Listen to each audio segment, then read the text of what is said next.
and the title of our poem is God is Wonderful.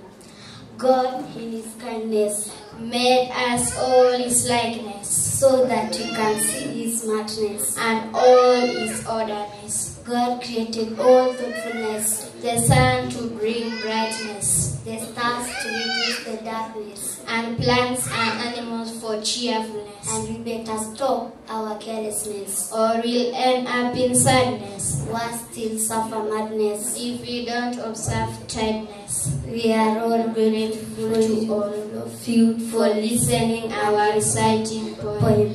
May God bless you all.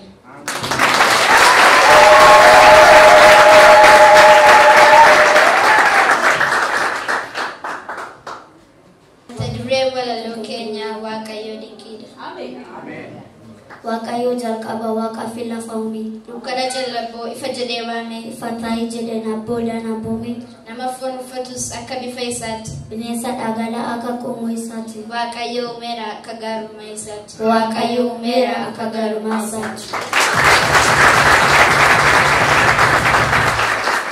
garuman isaharas dunai kabnunurati Tokola majene demsa jalkamne Kristo sibjiran najene wadagelle garu tane yuna majuba mota umni sare udat abang dabata Yesi homani kamne Yesusin adata Yesi homani kamne Yesusin adata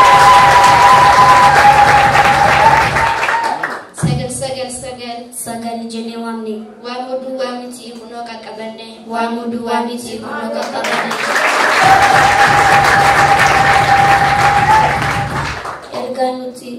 Erganuti amantota kenyaf kabnu afuran safisa walala barsisa wara gofta imbeneti gofta iti agarsisa amma yuti afunu kapso afuricha isakana wanta ifgamachu gofticha isakana wanta ifgamachu gofticha